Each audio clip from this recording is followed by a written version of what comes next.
Bienvenidos todos y todas ustedes a este video en el que queremos que cada uno de los que nos escucha se acerque un poco más a lo que conlleva hablar de la restitución de tierras, el conflicto armado, el desplazamiento, los cultivos ilícitos, ley de víctimas, la pelea por los suelos en el territorio, cuyo análisis surge desde la antropología económica. En un primer momento, es pertinente entender algunas de las causas sobre la restitución de tierras. Es por esto por lo que empezaremos a hablar sobre el desplazamiento forzado, siendo este en que las personas dejan sus hogares, particularmente hablando de zonas rurales, debido a conflictos, violencias, persecuciones y violación de los derechos humanos.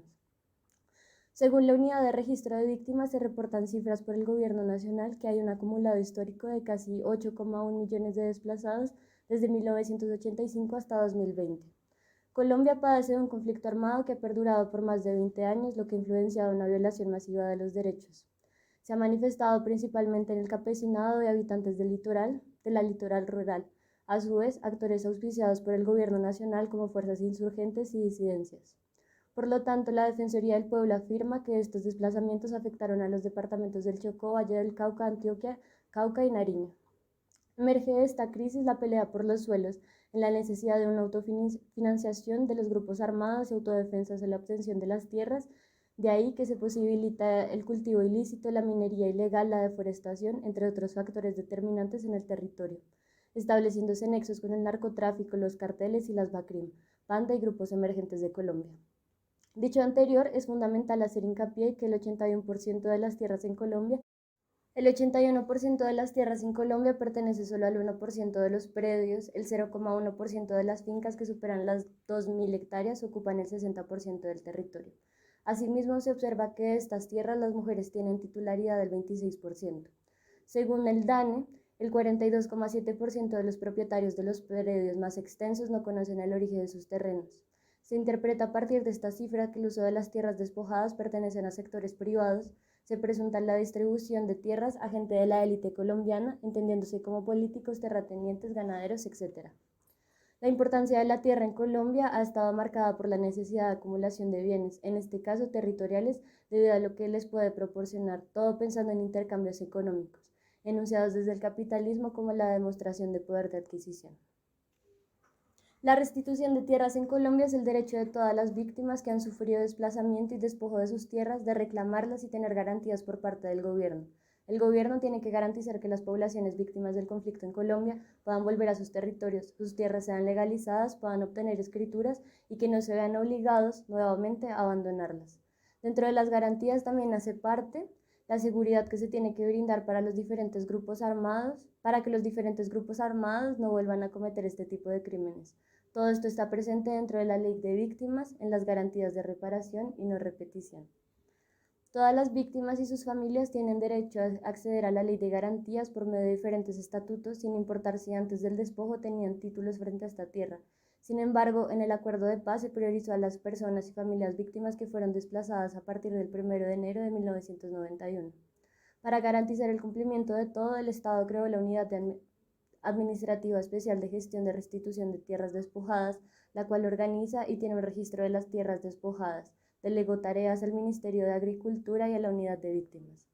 Según el director de la Unidad de Restitución de Tierras, se han restituido aproximadamente 400.000 hectáreas de tierras a casi 70.000 beneficiarios de la Ley de Víctimas del 2021.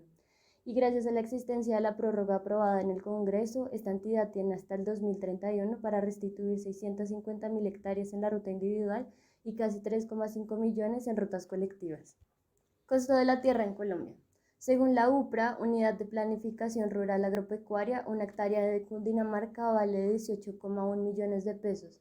Al comprarse con el Valle del Cauca, que está en el segundo lugar con un valor de 6,9 millones, hay una diferencia de 11,1 millones. En el estudio de la UPRA, los departamentos que tienen las hectáreas menos valoradas son los más alejados del centro del país. Hay departamentos como Guainía, Guaviare, Vichada y Amazonas que tienen un valor inferior a 100.000 pesos por hectárea en promedio.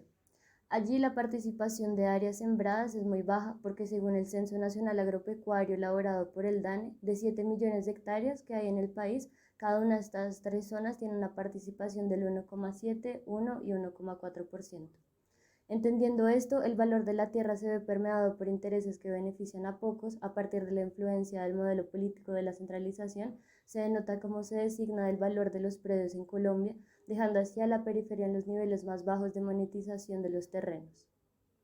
No solo hay factores económicos dentro de la restitución de tierras, sino que posee un carácter social que se permite analizar de una antropología económica, la cual subyace a autores como Marcel Mauss, Malinowski y Godelier.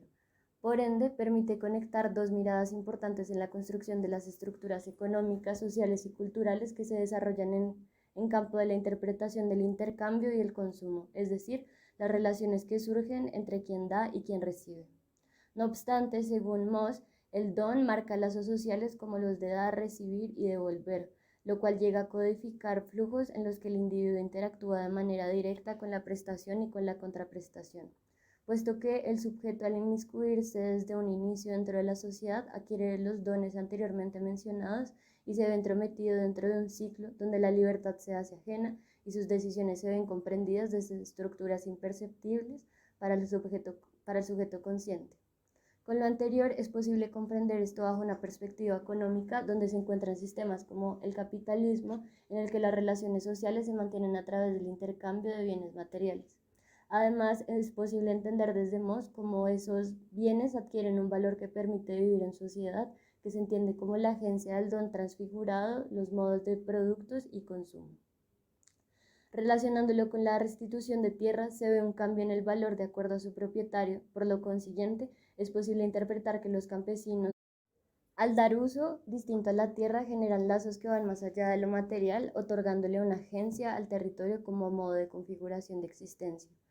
Por otro lado, Godelier entiende que el valor debe ser proporcional al trabajo invertido, que en condiciones ideales debería verse reflejado en el salario del trabajador. Sin embargo, como es posible evidenciar en Colombia, a través del capitalismo, el valor que se proporciona no es de manera recíproca, lo que recae en un intercambio desigual. Entendiendo de esta manera que las relaciones dadas en el país van de la mano de los modos de producción, es por eso que podríamos llegar a la conclusión de que los modos de vida desiguales en el territorio exacerban la desigualdad económica. Lo voy a cortar.